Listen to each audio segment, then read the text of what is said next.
Welcome to Zero Knowledge. I'm your host, Anna Rose.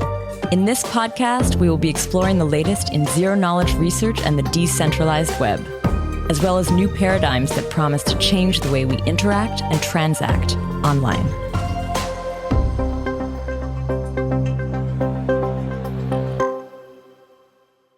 This week, Nico and I speak with Binyi Chen, a postdoctoral researcher at Stanford University. We discuss his work LatticeFold, LatticeFold Plus, and his new work, Symphony. In this episode, we get to ask him some of the questions we still had about lattices and folding, and try to tease out why they combine so well. We discuss how the folding work began back in 2023, and the opportunity that the introduction of lattices created once it became clear they were a feasible replacement for Pedersen hashes. We cover some of the key ideas in lattice-based folding work, including the benefits and limitations of this combination. We then move on to his new project, Symphony, and explore the new techniques described in this work. This episode is research-heavy and serves as a great complement to the recently released ZK Whiteboard Sessions module, all about LatticeFold, which was also hosted by Binyi. I definitely recommend watching this as an additional resource. I've added the link in the show notes. Before we kick off, I just want to point you towards the ZK Jobs board. There you can find job postings from top teams working in ZK. And if you're a team looking to hire, you can also post your job there today. We've heard great things from teams who found their perfect hire through this platform, and we hope it can help you as well. Find out more over at jobsboard.zeroKnowledge.fm. You can find this on our website, and I've added it to the show notes. Now, Tanya will share a little bit about this week's sponsor. Ajtai invented the math, wrote the language, and proved the concept that privacy is in fact the missing link to mass adoption. And now, Ajtai is on the road to mainnet. Ajtai is a privacy-first Layer 2 on Ethereum, supporting smart contracts with both private and public state and private and public execution. It is one of the most exciting ZK projects out there, and we are excited to see it go live.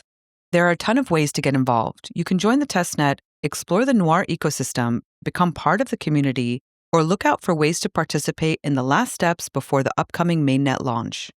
Details about Ajtai's technology, research, and community programs are available at ajtai.network. And now, here's our episode. Today, Nico and I are here with Binyi Chen, a postdoc researcher at Stanford University. He's been advised by Dan Bonnet, someone who listeners of this show will be very familiar with. Welcome to the show, Binyi. Thank you, Anna, and thanks, Nico. And nice for being here again. Yeah. Since last time in the ProStar episode. Exactly. Hey, Nico. Hey, Anna. Hey, Binyi. Yeah, and Binyi, you have been on the show before. Last time you were here, it was with Benedict Bunz, and you were talking about ProtoStar, which was like a very focused on IVC and folding. Today, I think we're going to be spending more time talking about LatticeFold, so kind of the continuation of that work, and hopefully get to hear about some new work. Yeah. But before we do that, I just want to highlight a few kind of connection points that we've had over the years. I actually was looking, just to put together this episode, but you've hosted a ZK study club. You've spoken at the ZK Summit. We just released your ZK Whiteboard session all about LatticeFold and LatticeFold Plus. It's just kind of cool to have you on the show today. Yeah, me too. It's a great pleasure, and it's always very pleased the experience when I host anything here and give a talk here. Yeah. Cool. I think it would be cool to bring us a little bit up to date on the research and the focus of your work. As we mentioned last time you were on, it was ProtoStar, it was folding. What kind of happened since then that pushed you more towards the lattice work? Yeah, since the last time, a lot of things has happened. And I've been exploring many directions of snarks and proof system, such as coding-based snarks like basefold and blaze. But still, my main focus is still in folding, and especially recently on post-quantum folding, like lattice-based folding schemes. I want to mention the one thing that I talked about in the last ProtoStar episodes. I think Ben and I mentioned this open problem on whether we can have post-quantum folding schemes. And we think that lattice is exactly one of the promising direction. By that point, we mentioned this is pretty hard because non-blow up. But I'm pretty happy that after maybe 2 years, I guess, we have so many new works in the lattice setting that do folding using lattices. What was it about those earlier folding works, though, that made them not post-quantum or impossible to make post-quantum? Yeah, very good question. So I would call them as the first generation of folding schemes, like starting from Nova and the BCL-MS-21, and probably Halo is also one of them. And we also have some follow-ups like Protostar, Protogalaxy, Hypernova, and Mova, etc. All of them are following some kind of similar framework for using Pedersen hashes to commit the witness. And these Pedersen commitments, they are unfortunately vulnerable to quantum attacks because they are based on these so-called discrete log assumptions. And these discrete log assumptions are exactly broken by this very famous Shor's algorithm. So that means if you have a very powerful quantum computer, you can easily break this assumption. And that makes these kind of schemes no longer secure in the quantum world. I see. That's why we need some new schemes. Was it using this sort of the characteristics of the Pedersen hashes, though? Like, why not just switch it out with some of the other hashing functions anyway? Like, why did you have to wait for lattices to come along? Yes. So previously, when we do the folding, we need homomorphic property, meaning that you can combine commitments, which becomes commitments to the combination of the underlying opening or witness. And the most natural way to do that is using Pedersen hashes. So that's why people are starting using them. But in order to make it plausibly post-quantum secure, you have to switch it into another commitments. And the most natural way to switch it is to using Ajtai commitments, which is a lattice-based commitments. And recently I want to mention there are also some really cool work by Benedict and his co-authors that achieve folding without homomorphic commitments. They basically just use hash or Merkle commitment to achieve it, which is also very elegant. By the way, I'll also add, at the time we were looking at these like linearly homomorphic commitments, and we suddenly realized, well, if we want something quantum secure, we cannot have this homomorphism, because as soon as you have homomorphism, you have a group structure, and as soon as you have a group, you have discrete logs. So there was this sort of feeling of like, is this possible or not? And that's why it was a cool open question that Binyi and me and the others tackled over the past few years. Exactly. Yeah, so I think I want to be more precise, and Nico is right. Like, these Ajtai commitments is not fully homomorphic, linearly homomorphic, in the sense that they have to make sure that the opening is always no norm. So yeah, they are only like somewhat linearly homomorphic compared to Pedersen hashes, which is basically linearly homomorphic over the entire field. Is the type of hashes you're describing Ajtai? Is that the word you're using? Yes, Ajtai. And this is spelled A-J-T-A-I? Exactly. Okay, so this is actually one of my questions that we were going to get to later. But what is that work? What is Ajtai? Ajtai is a very famous cryptographer. Okay, yeah, it's a person. Yes. He's like one of the pioneers in the lattice cryptography, and he invented this shortest integer solution assumption, which is a cryptographic assumptions that can be reduced to some worst case lattice problem, which is amazing work. And from that, he gave us this really elegant constructions for collision-resistant hash function using SIS, or shortest integer solution assumption. There's a bunch of these terms that come up in your work, but also in the work of other kind of lattice folks. We had 2 modules within the ZK whiteboard sessions this season on lattices. We had one with Vadim Lubashevsky and one with you. And I mean, because they've just recently come out, yeah, I'm excited to kind of dig in. For this episode, we don't want to go through it again. Like, we're going to point to those videos, like people, and those are whiteboard sessions, so those are like really detailed. I think a great way to learn about this stuff. But yeah, I wanted to ask you sort of questions that came up as I was watching it, and also to get some context around, like, you know, maybe where the research is coming from. So this like Ajtai explanation is helpful. Another question I've had about that though is, when was that work from? Is this older? It's very old. Okay. I think it's the year as when I was born, like 1992. Whoa. Yeah. Okay, so like 30-something years ago. Yeah, I think it's 1992 if I didn't remember incorrectly, but definitely at that period. Yeah. Which, you know, for people is not very old, but for a paper in cryptography, surprisingly old. Yeah. Cool. Before we actually dive into LatticeFold, I sort of want to bring it back to something you mentioned, is you also worked on like hash-based schemes. Yes. Like basefold. You also mentioned that there are hash-based schemes that do folding. And so I was wondering, as someone who's worked sort of on both fronts of the current like post-quantum ideas, how do you compare schemes that are based on hash functions and those based on lattices? Do you find that some are like easier to work with as a researcher or more promising to implement? Like, what do you think? Yeah, that's a good question. I think both directions are very interesting and promising. What I can do is just give some kind of comparison on their pros and cons. I think for hash-based schemes, in particular hash-based snark, they're pretty mature right now. There are many industrial implementation for it compared to the lattice word. And the assumption underlying it is also pretty solid. They only rely on these symmetric hash functions, which we believe is definitely post-quantum secure as long as we increase the key size or the output size large enough. Or sometimes we don't even need that. So in terms of security, I think they are more robust in terms of the quantum attacks. And they're also pretty efficient in terms of prover, because what they do is basically just do some error-correcting encoding and doing Merkle commitments. Mm-hmm. But why I care about lattices, right? Like if we already have a really good hash-based solutions, I think in terms of lattices, they have two really nice features compared to hash-based schemes. The first one is they are more algebraic. They have a lot of algebraic structure and a property which is similar to those ellipse curve-based schemes, like some homomorphism, something. This makes them more powerful to achieve more powerful primitives. And second is that the verification, when we do the folding, the verifile is really small, like is much more efficient compared to hash-based folding schemes. In hash-based folding schemes, the verifile have to check a lot of Merkle path openings. And that means when you check, when you want to prove this, like when you represent it as a circuit, it's really large. In terms of lattice-based folding schemes, the folding verifile is only slightly larger than those ellipse curve-based schemes, but much smaller than the hash-based folding scheme. So given that, I would say in terms of snark, currently hash-based schemes is a more mature, even though we have seen a lot of new and very exciting result in the lattice world as well.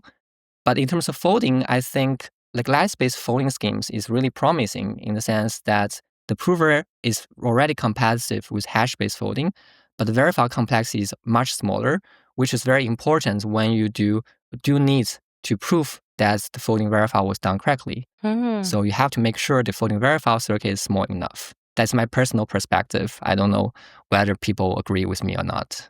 In the combination, when you start putting folding and lattices together, do you have to rethink the entire thing? Like when you were talking about using the Pedersen hashes, I mean, this is kind of where my mind went, where it's like, well, why don't you just swap it out? But if you're using lattices, you're not are you using them in the same way that Pedersen hashes were used? Or are you like kind of reconstructing this entire thing? Yeah, we are actually doing things in the middle. Okay. So it would be nice you can just switch Pedersen hash with Ajtai hashes, right? And then do everything the same way. But then if that's so easy, then we don't need to spend so much time to come up with it. We would already have it when we have Pedersen-based folding schemes. So the key challenge of achieving this in the lattice world is because these so-called Ajtai commitments is kind of more restricted compared to Pedersen. So we have some extra constraints on these Ajtai commitments in the sense that it is secure only if the opening is low norm. By no norm, I mean that every element of this vector or the witness are some small values. And this is not a constraint in the Pedersen hashes. In the Pedersen hashes, the pre-image can be arbitrary field elements.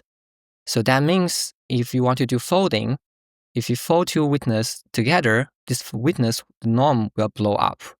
So first question is, how do you control the norm blow up after the folding? This is the first challenge. And the second challenge is that the prover also need to prove that this witness opening are no norm. So this is not the case in the Pedersen hashes. So you add more overhead and complexity for prover, which also needs to run some range proof to argue that the opening of commitments is low norm. So these are two main challenges compared to Pedersen-based ellipse curve-based folding schemes. And that's why it's harder to design. But I would say still they have many similarities. These two types of folding schemes, they have many similarities because they're all based on kind of homomorphic commitments. Yeah, at the end of the day, we cryptographers have one trick. It's to take two things and a random number Yes. and multiply one of the things with a random number and then add everything together. Yeah, that's the universal trick. Not only folding, right? Yeah. Yeah. Maybe we should actually talk a little bit about what folding is actually offering. Like, why are we designing systems like this? Like, what are we trying to achieve? Is it faster? Is it cheaper? Is one side faster? Does the prover go faster, but the verifier slower? Like, are we running into trade-offs? I'm just curious, maybe let's start with just folding and then the lattice folding part. Exactly. I think that's a very good plan. So first, maybe we can review what folding is for those audience who are not familiar with. Folding is basically a mechanism or a protocol that allows us to reduce the checking of multiple MP statements into a single MP statement. For example, if you want to prove a million step of Fibonacci sequence, you can chunk it into many small chunk statements and fold them up into a folded chunk statement, which is much smaller. So this basically is a way for us to efficiently reduce a large problem into a smaller problem and then solve this small problem. Is it similar to parallelization? Can you use that term to describe it, or is it different? It's kind of similar, but it's kind of more mathematically reducing some large problem into one. Like divide, conquer, and parallelism, they are all kind of similar notion, but this is another mathematic primitives to do that. And I think also why we need it, right?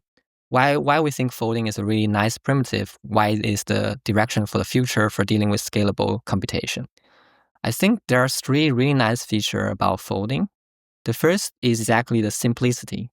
So folding, typically the protocol is much simpler than a monolithic or full-fledged snark, because basically what it does is just to commit each MP statement's witness and randomly combine. So the verifier just generates some random scalars and combine the commitments, and the prover just randomly combine the witness correspondingly, and we just compile these many input statements into one combined statement. So first is simplicity. That's much easier to implement and much faster as well. Mm-hmm. And the second nice feature is that folding also allows us to convert it and be transformed into a succinct proof system. So I would highlight that folding itself does not give us a succinct proof system because the verification work is actually linear. But it can be transformed into a succinct proof system using this compiler in IVC and PCD, which is by recursion. Mm-hmm. So essentially what you do is you fold these recursive statements. These recursive statements not only check the application logic or computation, but also check that some previous folding step was done correctly. And this is the reason why we need to embed the folding verifier circuits into these proven statements and fold them up. I always wonder when you say that, the recursion part, is this happening before the folding or post-folding? Long before the folding, actually. Long before the folding, okay. Yes. Actually, this idea starts from recursive snark when the folding doesn't exist. Mm-hmm. Oh, yeah. So initially we'll have snark, and people were thinking, can we recursively prove snark? We can prove some proof is correct. Yeah. Proving proofs is recursion, basically. It's snark, using a snark to prove a snark to prove a snark. Yes, exactly. Mm-hmm. Yeah. And this idea was already proposed in 2008 by Paul Valiant. That's a long time ago already. But at that point, they are only focusing on recursion, these snarks. I would say at that point, it's only of theoretical interest because the recursive circuits for snark verifier is actually pretty expensive, so no one would actually use it. But this has been changed since this Halo paper has been introduced, and also the follow-up of NOVA and the BCLMS 21 has been introduced, and their folding verifier is much simpler than snark verifier. And by combining this idea of recursion together, we can actually obtain much more efficient constructions. Yeah, by the way, it's funny because Valiant had this snark the snark idea to do IVC at a time where snarks, we weren't even sure if they existed, right? Oh, yes. Back in 2008, we're still uncertain. Can we do them in theory? Can we do them in practice at all? The term snark had not been defined yet, I don't think. That was 2012, remember? At least that's what we said on stage, Nico, at the ZK Summit. That is what we said on stage. I might regret saying that. No, but I think it's the first time it's written in a title, and it was Yeah, absolutely. Yeah, absolutely. There was the notion of succinct proofs and the notions of proofs of knowledge, but calling something a snark and making it a thing came later.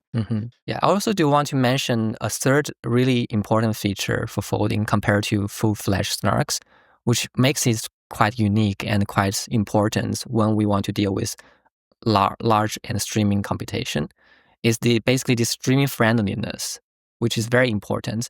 So if you think about, we have some really large tasks like ZKVM or prove some verifiable machine learning.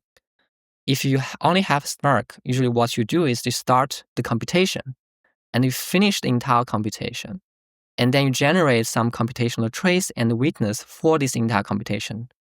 And only then you can start doing the proving. So the proving can only start at the very end of this stage, which is kind of wasted some time, right? But folding allows us to do better in the sense that you don't have to start doing folding while you finish the computation. You can just start it while you're doing the computation. You only need to get some partial results, then you can already start doing the folding. And that's pretty important for this large-scale computation. Like I think analogy is that when you watch the video, like watch YouTube video, you don't want to buffer the entire video first and then watch the video. Which is what we used to do when you download from like Napster or something. Yeah, yes. For us oldies out there.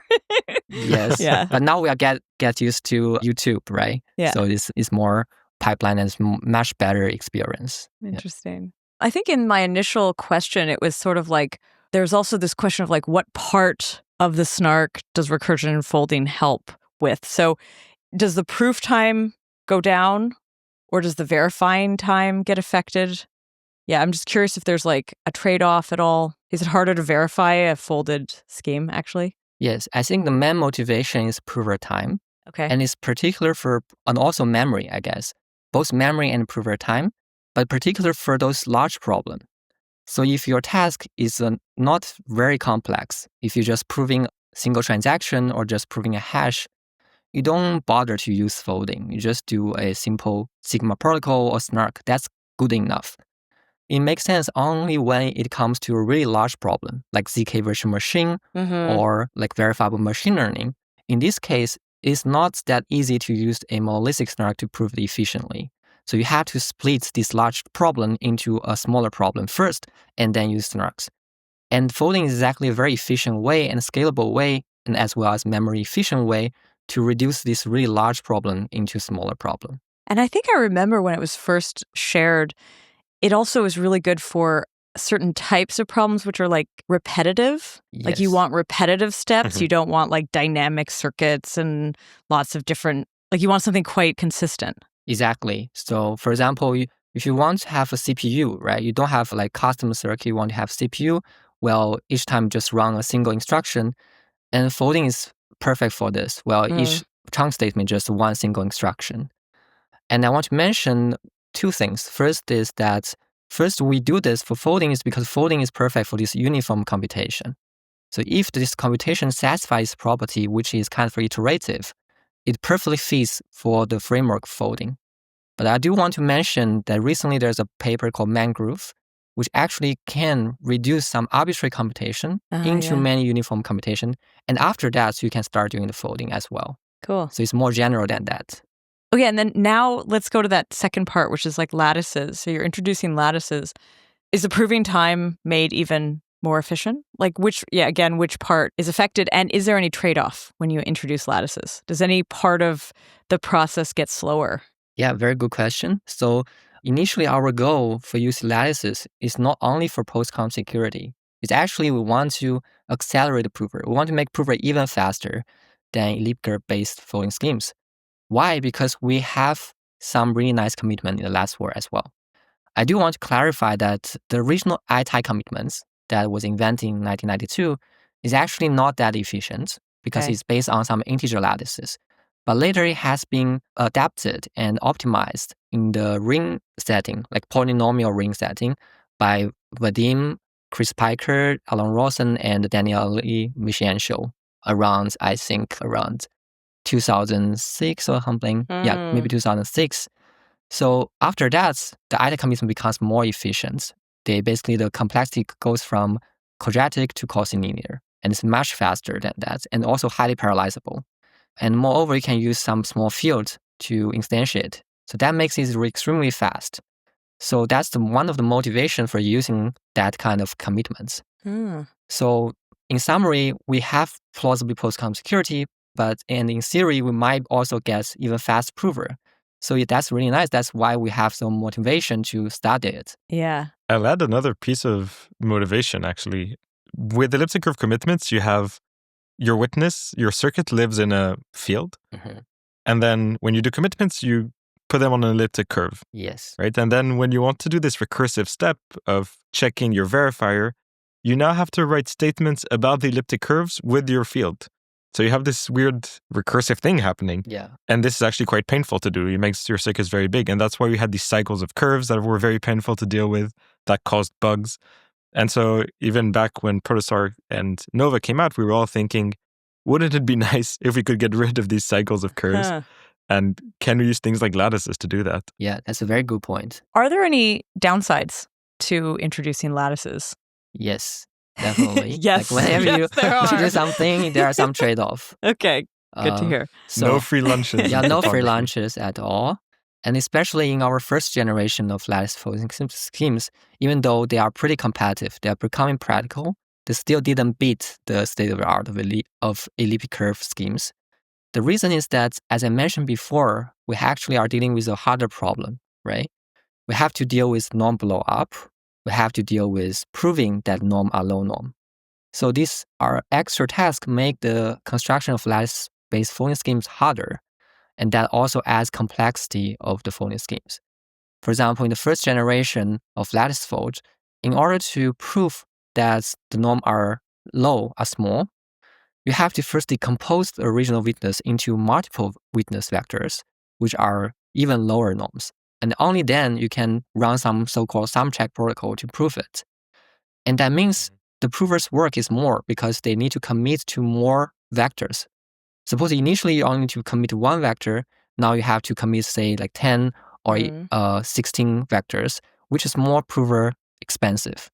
So even though Ajtai commitment itself or ring-based Ajtai commitment itself is more efficient, the work you have been done is actually more. So the speed is actually not faster than elliptic curve-based folding schemes.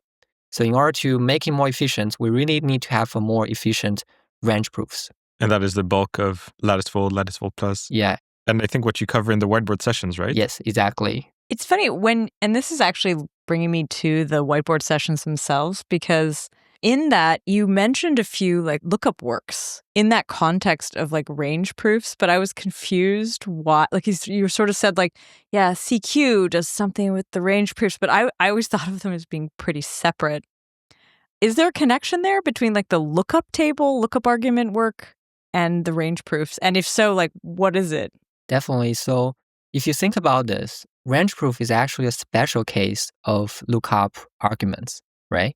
Because what you want to prove in a range proof is you want to prove that certain value is in certain range.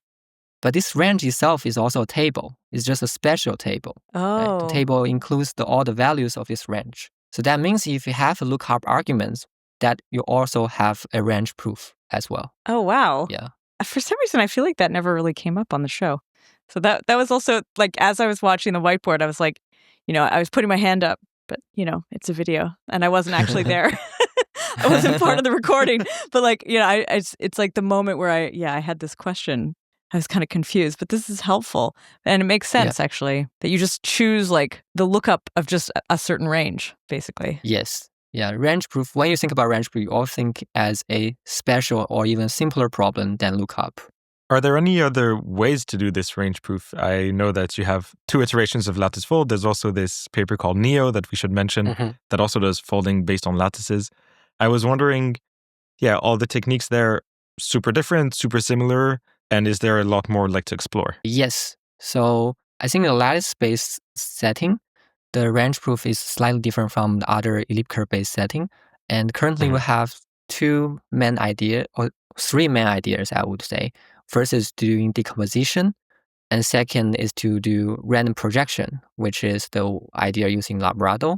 And third is the idea in LatticeFold Plus, which is called the monomial encoding, where you just use some kind of restructure of polynomial ring to prove some lookup relations. All these are having their pros and cons. And I want to mention that recently in this new paper I want to discuss later, we also have a new lattice-based folding scheme, which has a new range proof, which is kind of combination of projection and monomial encoding. That makes it much faster and much simpler. So NEO, I think the main contribution of NEO is, I guess it's not range proof. It uses this paradigm of decomposition of LatticeFold as well. But it has some other really nice like properties and contributions in terms of supporting small field and encoding the constraints in a more natural way. So I think they'll use decomposition to do the range proof. Are there any other trade-offs or downsides to using lattices or to combining folding and lattices? Yes. And this is something that I think will have connection to what I said later in terms of the new work. So beyond this prover overhead, this verifier overhead is also an issue. Okay. Even though it's much better than hash-based folding scheme, it's actually still worse than ellipse curve-based folding schemes. So the reason is that you have to run this Fiat-Shamir circuit.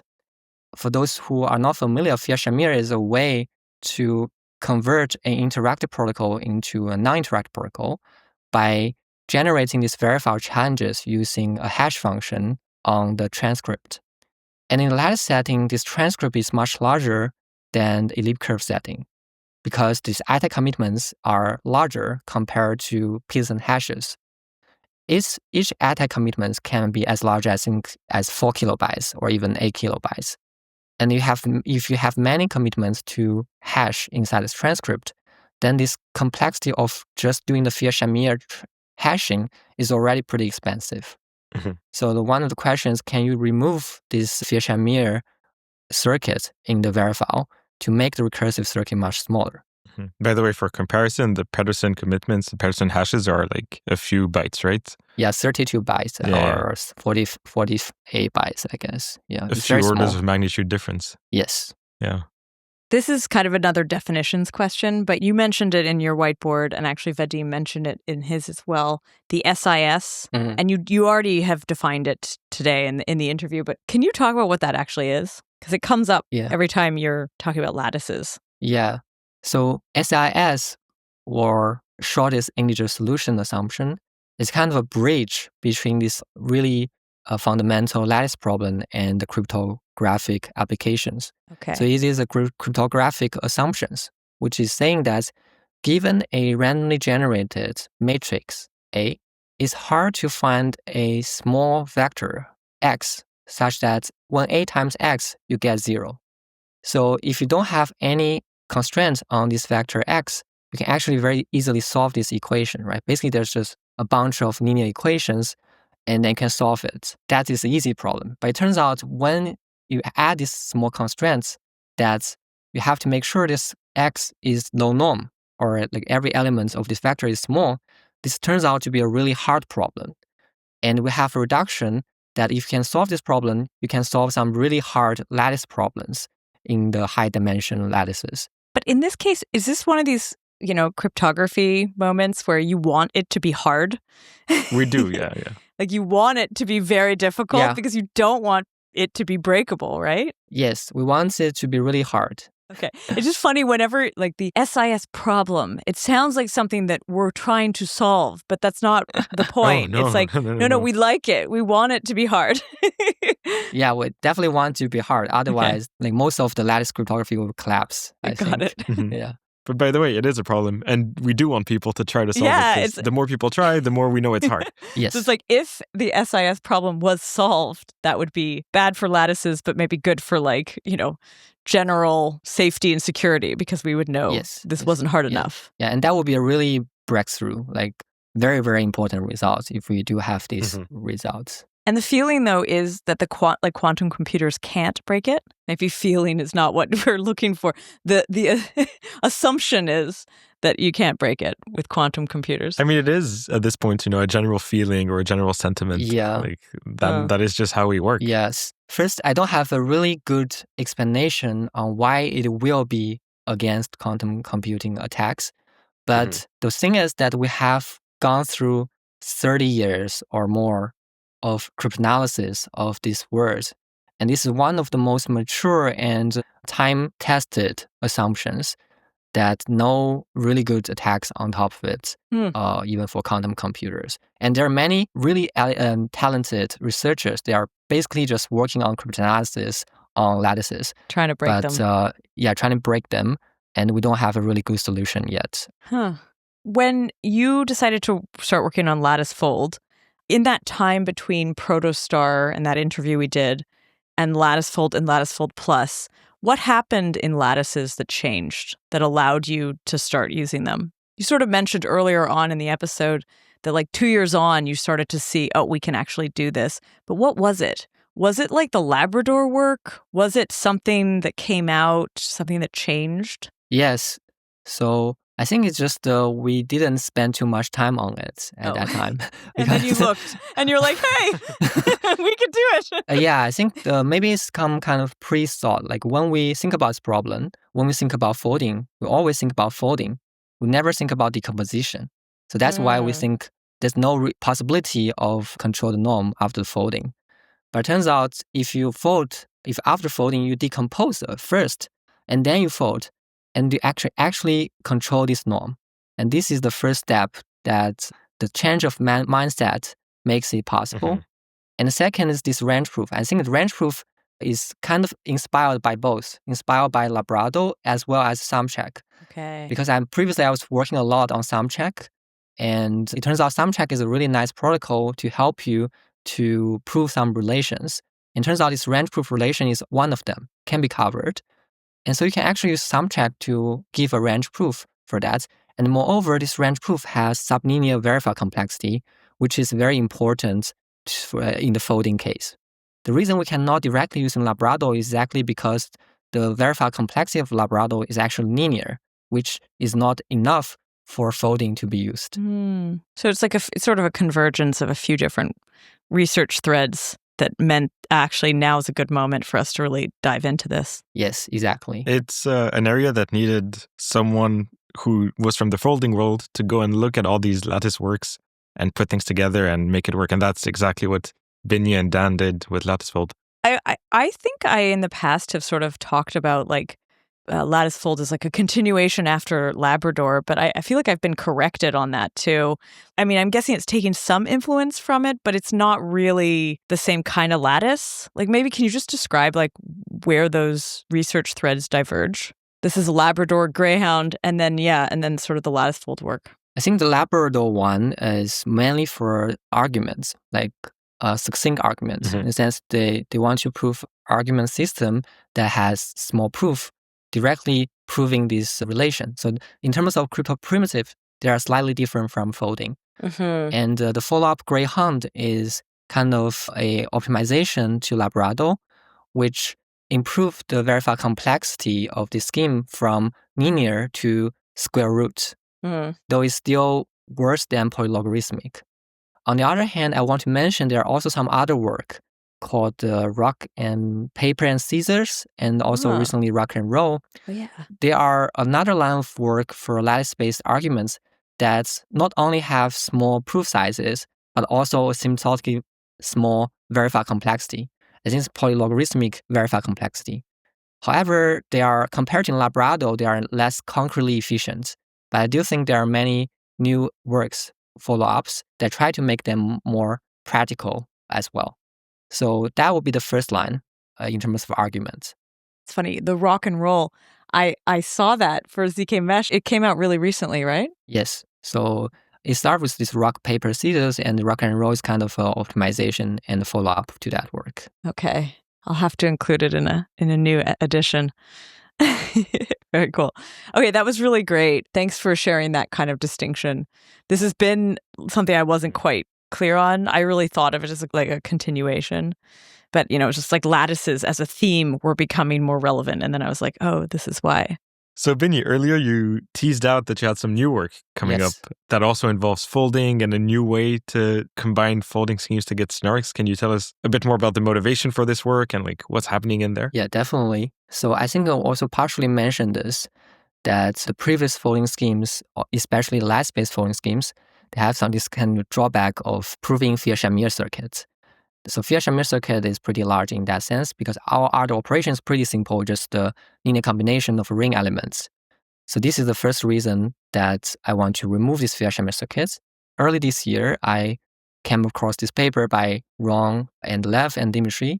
They come up with this really elegant attack towards the GKR-based proof system. Mm-hmm. So to give a little bit background, GKR 2008 is a very elegant interactive proof system.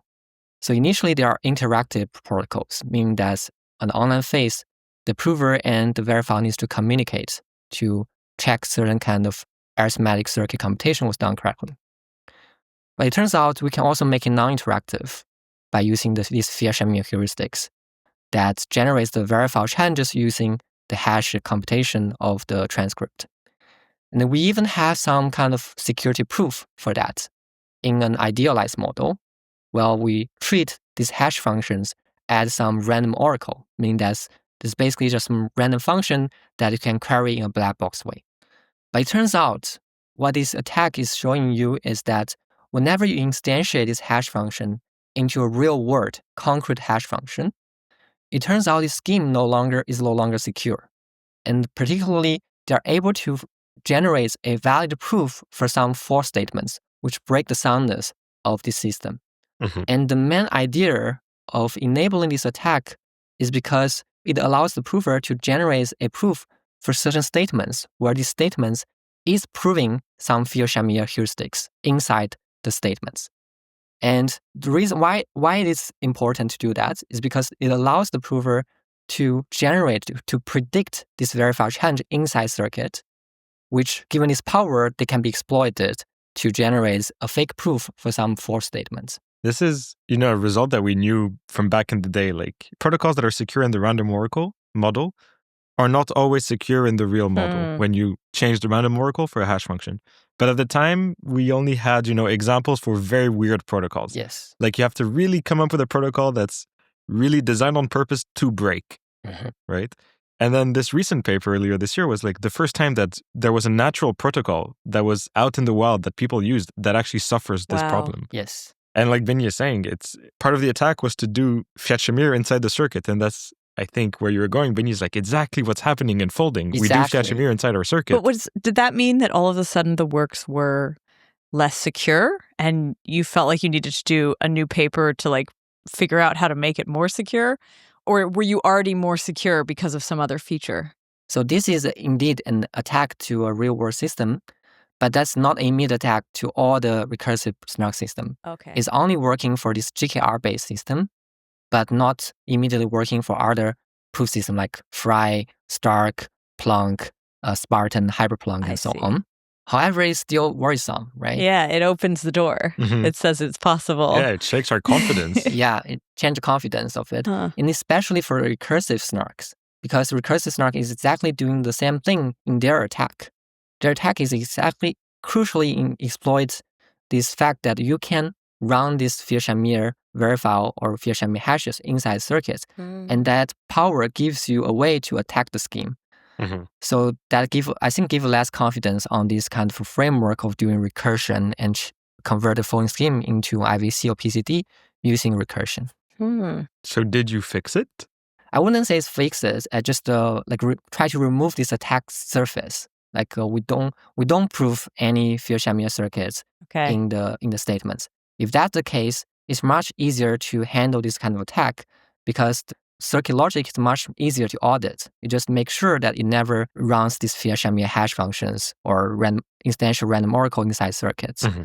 But in the previous framework, it's much harder to audit because anyway you have to do this, right? So you don't know whether there are some kind of really tiny changes that make it attackable or not. It's almost like backdoor in the style of the KRS attack is indistinguishable from what the circuit is supposed to do. And so that's super hard. Yes. Okay, so this new work gets rid of Fiat-Shamiring. How do you do that? Yeah, so this new work is called Symphony.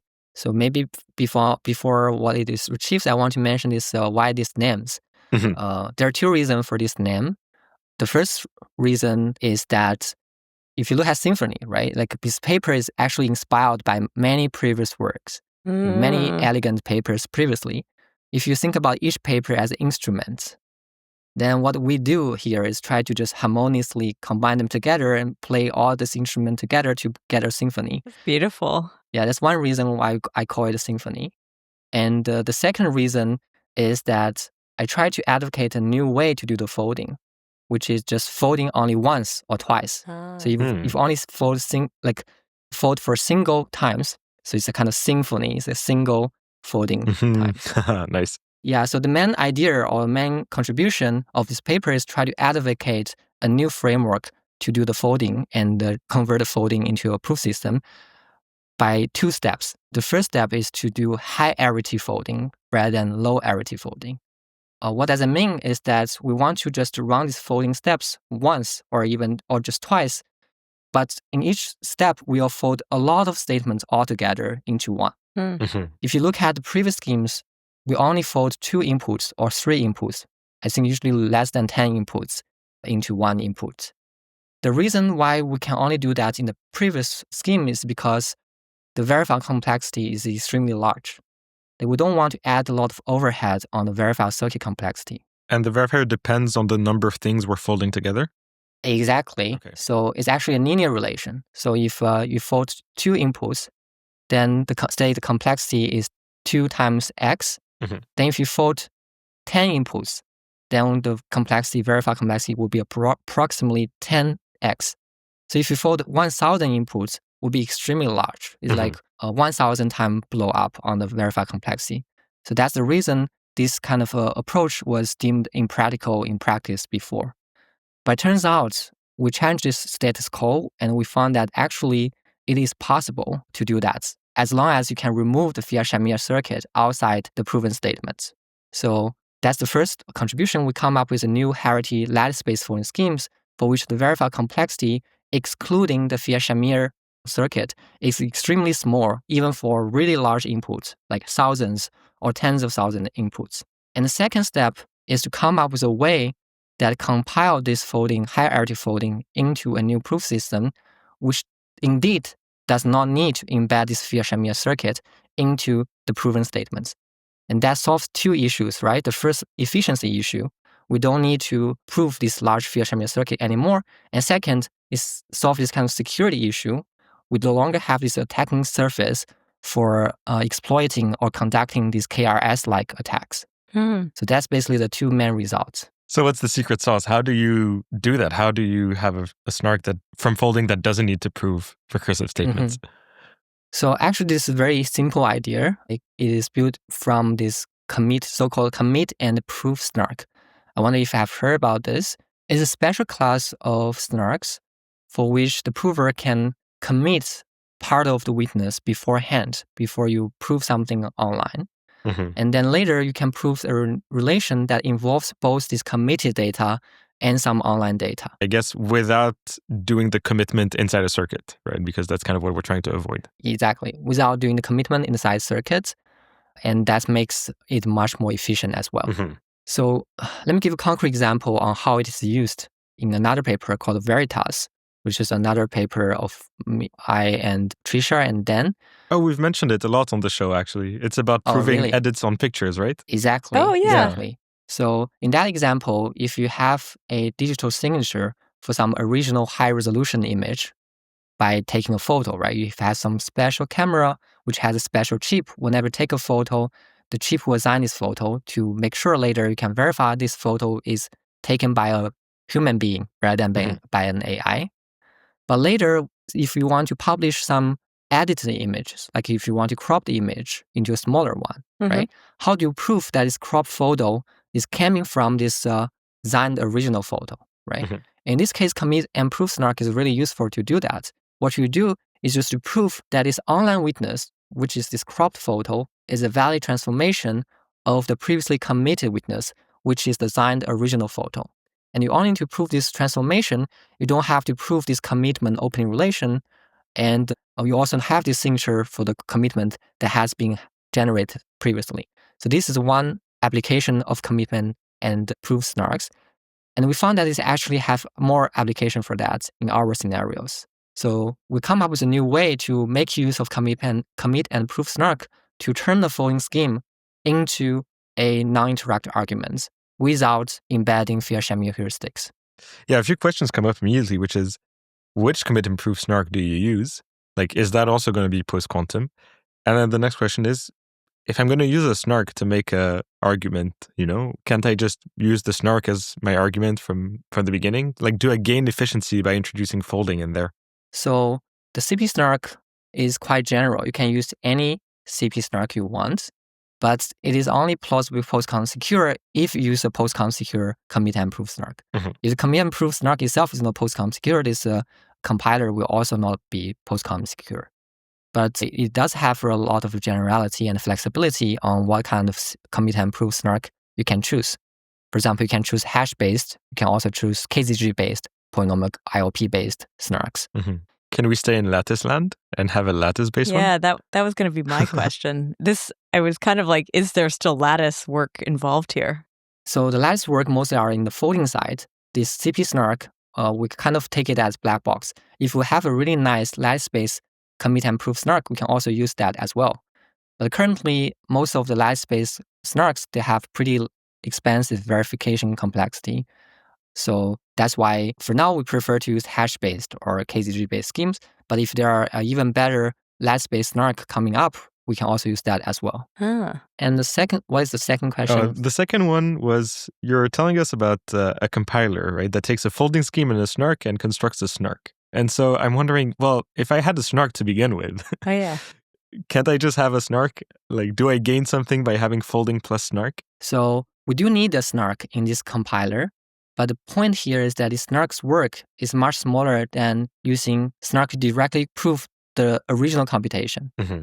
Because originally you have a really large computation, which say is like millions of input statements. But what you can do is compress this million input statements into one statement using the folding first, and then just prove that this last statement is correct using a snark, and also prove that this folding was done correctly using a commit and proof snark. And both the commit and proof snark and snark's proving time is only related to these folding statements or this folding verification complexity, which is much smaller than the original task you have. So that's the reason why you still care about folding, because it gives you much better memory efficiency and time efficiency. Would that answer your question? It does, yeah. Cool. It kind of reminds me of a discussion we had with Abishalat and Matteo from Google when they were talking about why they chose to do GKR plus Ligero. And Matteo has this quote of like, some check plus something is always better than something, And so it sounds like we're doing something similar here, right? Folding plus something is better than something on its own. Huh. Exactly. Are there any other techniques in Symphony? You sort of just mentioned sum check, for example. You talk about like all of these instruments coming together and playing together. Yeah, is there any other kind of influence that you can mention? Yes. So first, this kind of framework, I think is pretty easy and simple, but I think it's really impactful. I wish this could be a path forward to change what we think about folding, and that leads to more scalable proof system, and it's also more robust and secure. And in terms of technical parts, the folding scheme we achieve is also very interesting. It's a new lattice-based folding scheme that does support this kind of vision of using high arity folding, right? So the reason that you can support this large arity folding is because we do have a much better range proof than before. So the idea is the following. Previously in LatticeFold Plus, we come up with a way to do the range proof in a direct way by using these polynomial rings, right? The high-level idea is that you can embed these range values into the coefficients of polynomial, and then to check a value is inside this table or inside this range to prove that with certain rotation of this polynomial, the constant will match these values. So this is the high-level idea. It's a very elegant idea, and if you want to range proof a long integer vector, you just need to generate another monomial vector and commit it. But in the LatticeFold Plus, what you have to prove is a coefficient matrix are in a low range, in low norm, which is pretty large. So you do need to some kind of extra machinery called double commitments, folding double commitments. I won't talk too much about that, but it's kind of very complex, the protocol, though elegant, to prove it. And what we did is we fully eliminate this overhead. And we also make this monomial embedding much easier. To give a very high-level idea, the one-sentence summary is that the main idea is just, instead of directly prove the range of a really large matrix, what you can do, you can just first compress this large matrix a little bit. By doing a random projection, you compress this large matrix into a one vector or one column. So you compress this by a factor of d, and after that, you only need to do range proof for this projective vector rather than the original vector. And for that, you just need to run a monomial commitment, compute a monomial commitment once, and that's enough. And you fully eliminate the second step of double commitments. And also, even in the first step, you don't need to compute d commitments, where d is the number of columns of this matrix. You just need to compute one of them.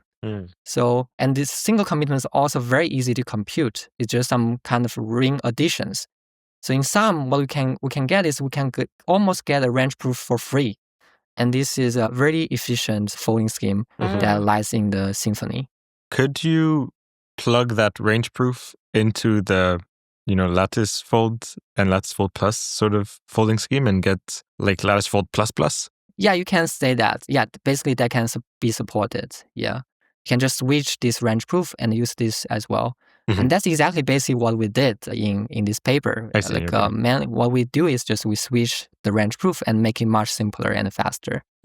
This is the first technical point. This already suffices for most of applications, right? If you have a really good folding scheme that can fold 1,000 inputs in one shot, then you can already support many applications which needs to compute thousands of input altogether. But what if you want to do more, right? Suppose you want to prove billions of RISC-V instructions. In that case, maybe you want to fold for a million number of instances or statements. In that case, is it okay to still do this? It turns out it's harder because if you do millions of input statements, you have to randomly combine millions of commitments and witnesses. And that itself already leads to a pretty large non-blow-up. So to compensate for it, you have to use a larger modulus and also some larger high dimension. Basically, you have to increase the security parameters to make it secure, which make it less efficient. So bigger field and more proof of work, bigger matrices, bigger commitments. Exactly. Bigger everything. Yes. So it turns out we can actually also support slightly higher folding depths. So you think about that this million statements is a matrix. Okay, it's a square matrix where every cell corresponds to a statement. And what you can do is that you can first compress this matrix into a column first in one step of folding, which involves the length of this square of the folding arity, right? So it's only 1,000 arity folding. And after you have this column vector, you compress again horizontal or vertically and compress it into a single cell. And this is the final folded statement. And if you look at it, we have been fold a million statement into one cell, which is one single folded statement. But what we have done is just folding twice, where the first folding is a 1,000 arity folding. And the second folding is also 1,000 arity folding. And that's enough. I wish we had video here because Binyi is illustrating the directions of folding very well. Yeah. And that's getting lost to you auditors. Yeah, so that's the basic idea at a very high level. And if you want to support really large arity folding, you can do this in 2 steps. Could you have even more dimensions? Yeah, I think you can support higher dimensions, even though my paper doesn't mention this, because I think for all the real-world application, folding twice would already be sufficient.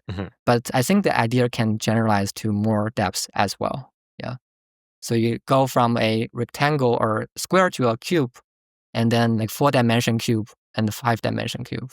Whoa. I think you mentioned, Binyi, that this paper should be out by the time this episode comes out. So we'll definitely add a link to it in the show notes. And yeah, maybe there'll be other material about it as well. We're almost at time, but I wanted to ask you a question about kind of like diving back into research. Last time you were on, you were actually working at Espresso. So you'd sort of like left Stanford as far as I could tell. And then you went back. What was it? Like kind of, I'm just kind of curious, like what is it about doing this kind of work, working in these kinds of groups that made you go back? Yeah, so I've spent like 4 amazing years at Espresso as one of the most happy 4 years when I was there. It's really great to work with Ben there. the reason I switched to academia is because like even in Espresso, even though I also do a lot of engineering work, I'm also really interested in research and always been. So I was thinking whether there could be more opportunity to focus on research. And I met Dan, right? And Dan is a amazing advisor. It's one of I would say one of the best advisors in the world. And he offered this opportunity for doing postdoc and doing research. And I found this is a really good opportunity. And I think it's also one of the most correct choices I've made in my life. Yeah. So yeah, that's the reason I came back as a postdoc with Dan and do research here. I also noticed, preparing for the episode, I was reading back, I think on your website or your bio somewhere, that you actually had Rachel Lynn as one of your advisors. Yeah. Yeah, so she was on the show recently to talk about I/O and like a whole history of that line of work. Yeah. Have you ever like delved into that line of work at all? Yeah, Rachel is amazing. Is an amazing advisor. And I also listened to that episode recently. I'm really nice. happy It was so fun. that Rachel has great presentation and she's good at explaining everything. So I didn't do anything about obfuscation, even though I think it's a really promising direction. It's very interesting and it's kind of ground in the cryptography world, because if you have I/O, you can really do a lot of things. And we are kind of approaching this, right? Like currently we already have theoretical construction and we're trying to make it practical. Maybe in 10 years, we can even run a real program that can be obfuscated. But I don't have a paper in I/O with Rachel, but I do have some other paper like in a Bliss RAM with Rachel, which is a great experience, a research experience with Rachel as well.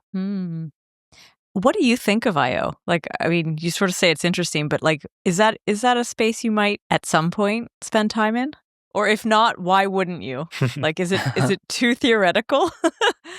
Yeah, my personal interest is more like having some really mathematically deep problem, but also have some immediate real world impact. Okay. And it's like SNARK or post-quantum cryptography is one of them.